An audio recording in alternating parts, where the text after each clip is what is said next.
உலகெங்கிலும் உள்ள doctor plus நேயர்களுக்கு வணக்கம். ஆண்மை குறைவுக்கு நம்ம ஃபர்ஸ்ட் லைன் ட்ரீட்மெண்ட்னா மருந்துகள் சொல்லியிருக்கோம். இந்த மருந்துகளால் தீங்கு உண்டா அப்படின்னா, நவீன மருத்துவத்தில் கொடுக்கக்கூடிய மருந்துகளில் தீங்குகள் கிடையாது.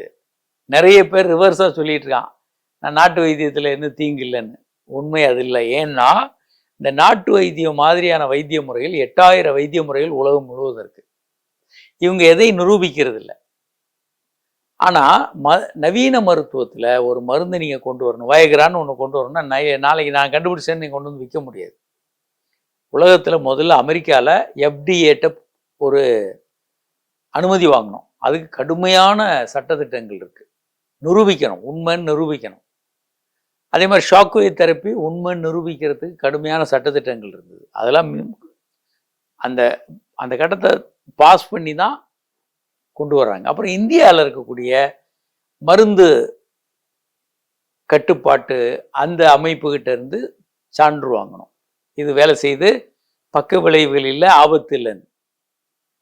அப்போ இந்த 2 கட்டத்தையும் தாண்டி தான் அதுக்கப்புறம் அவங்க பேட்டன்ட் ரைட்ஸ் இருந்தால், பேட்டன்ட் ரைட்ஸ் இருக்கவங்க மட்டும்தான் அந்த மருந்தை கொண்டு வருவாங்க. பேட்டன்ட் ரைட்ஸ் முடிஞ்சு போய் 20 வருஷத்துக்கு இருக்கும். அது முடிஞ்ச பிறகு மற்றவங்களும் அந்த மருந்தை தயாரிப்பாங்க. வயகரா போன்ற மருந்தை இப்போ எல்லாருமே தயாரிக்கிறாங்க. அப்போது இந்த மருந்துகள் ஆபத்து இல்லாதவை. முதல்ல தெரிஞ்சுக்கங்க. நமக்கு என்னன்னே தெரியாமல் ஒரு நாட்டு வைத்தியத்தை பண்ணுறதுல ஆபத்துகள் அதிகம். அது என்னன்னு யாரும் தெரியாது. அவங்க எங்கேயும் போய் யார்ட்டையும் விஞ்ஞானிகள் சபையில் நிரூபிக்கலை. இப்போ இந்த மருந்துகள் நிரூபிக்கப்பட்ட மருந்துகள், பக்க விளைவுகள், ஆபத்தான பக்க விளைவுகள் இல்லை அப்படின்னு சொல்லி நிரூபிக்கப்பட்ட மருந்துகள். இந்த மருந்துகளை நாம் பயன்படுத்தலாம். குறிப்பாக நம்ம வயகரா போன்ற மருந்துகளை எடுத்துக்கிட்டோம், இல்லை அது சம்மந்தப்பட்ட வேறு சில மருந்துகள் இருக்குது. அந்த மருந்துகள் ஆபத்தானவையா? நிறைய பேர் ஆபத்து, எனக்கு கிட்னி போயிடும், கிட்னி சட்னி ஆகிடும்னுட்டு பயப்படுறாங்க. அது உண்மை இல்லை. இந்த மருந்தில் ஒரு 5 நன்மைகள் இருக்குது. வயகரா போன்ற மருந்துகள் நிறைய அந்த கேட்டகரியில் வர மருந்துகள் எல்லாம் ஹார்ட் அட்டாக்கை தடுக்கும். ஏன்னா வயகரா மாத்திரை ஹார்ட் அட்டாக்கை தடுக்க தான் உருவானது. பின்னால் அது ஆண்மை குறைவுக்கு கொண்டு வந்தாங்க. 2வதாக இந்த மாத்திரை ஸ்ட்ரோக் வராமல் தடுக்கும். 3வது, ஏன்னா ரத்த நாளங்களை விரிவுபடுத்துறதுனால ஸ்ட்ரோக் வராது. 3வது, புரோஸ்டேட் வீக்கத்தை தடுக்கும். 4வதாக சிறுநீர் தொற்று வராமல் தடுக்கும். 5வதாக பல்மனரி ஹைப்பர் டென்ஷன் என்ற நோய் வராமல் தடுக்கும். 5வதாக பிபி நார்மலாக இருக்கும். அப்போ இந்த மருந்துகள் உடல் நலத்தை மேம்படுத்தும். இன்னும் சொல்லப்போனால் சர்க்கரை வியாதி, இரத்த கொதிப்பினால் வரக்கூடிய பாதிப்புகளை இந்த மருந்துகள் தடுக்கும். அப்போ இந்த மருந்துகள் உங்களுக்கு உடல் நலத்தை அதிகப்படுத்தும், நல்லாக்கும். இது ஆபத்தானவை அல்ல. இது கிட்னியவோ கல்லீரலையோ பாதிக்காது. யூஸ்வலாக இரத்த ஓட்டத்தை அதிகமாக்குறதுனால பல்வேறு நோய்களால் வரக்கூடிய பாதிப்புகளை இந்த மருந்துகள் தடுக்கும். இதில் பக்க விளைவு இருக்குமா? கொஞ்சம் தலைவலி இருக்கும். ஏன்னா ரத்தம் தலைக்கு அதிகமாக போகிறதுனால தலைவலி வரலாம். சில பேருக்கு மார்படப்படப்பு இருக்கலாம். சில பேருக்கு வயிறில் கொஞ்சம் எரிச்சல் வரலாம்.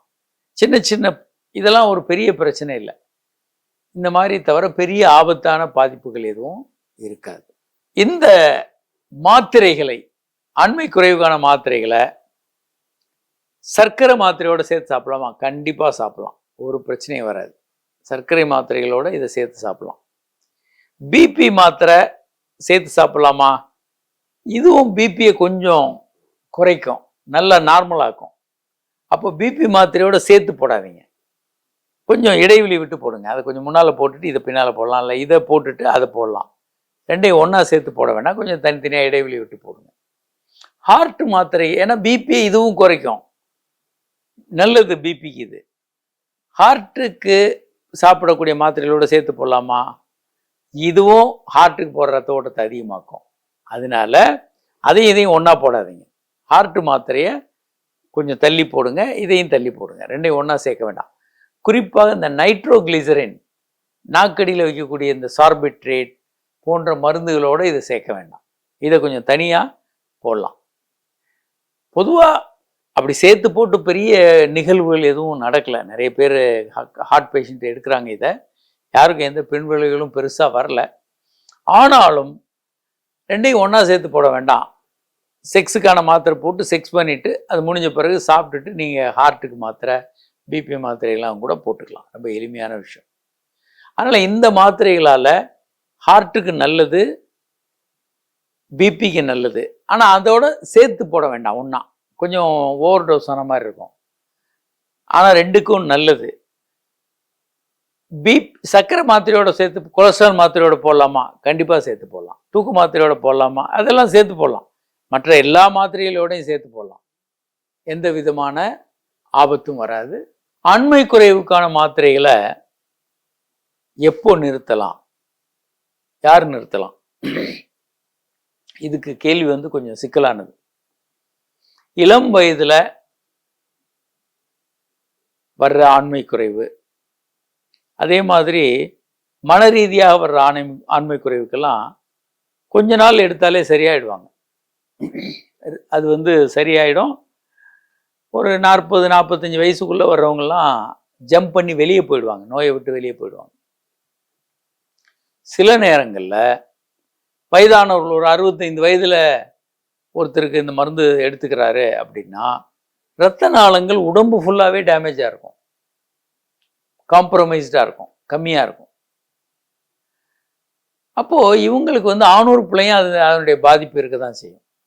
இந்த மாத்திரை போடும்போது நல்லா வேலை செய்யும். மாத்திரை எடுக்கலைன்னா அந்த பழைய பாதிப்பு திரும்ப வந்துடும்.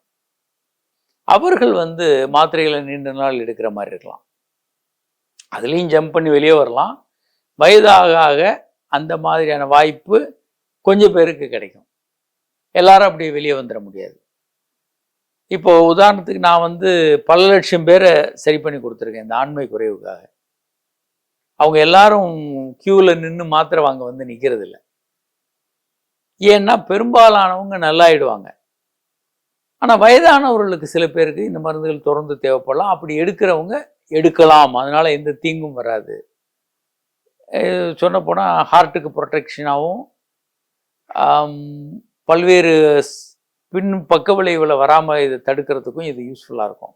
சர்க்கரை வியாதினால் வரக்கூடிய பல்வேறு இரத்த குழாயில் வர டேமேஜஸையும் இது ஓரளவுக்கு தடுக்கிறதுல ஒரு முன்னோடியாக இந்த மாத்திரைகள் இருக்கும். அதில் கொஞ்சம் வயதான பிறகு அவங்க எடுக்கலாம், ஒன்றும் தப்பில்லை. சரியாயிடுச்சு, வயதானவருக்கும் இது சரியாகலாம். சரியாயிடுச்சுன்னா அவங்க நிறுத்திக்கலாம். இளைஞர்களுக்கு சரியாகிறதுக்கு வாய்ப்பு அதிகம், வயதானவர்களுக்கு கொஞ்சம் குறைவு. ஸோ சரியாயிடுச்சுன்னா நிறுத்திக்கலாம். அதனால் இந்த மருந்துகள் வாழ்நாள் ஃபுல்லாக எடுக்கணுமா அப்படின்னா சில பேருக்கு, கொஞ்சம் பேருக்கு அப்படி தேவைப்படலாம். பெரும்பாலானவர்களுக்கு இதிலிருந்து வெளியே வந்துடுறதுக்கான வாய்ப்புகள் மிக மிக அதிகம்.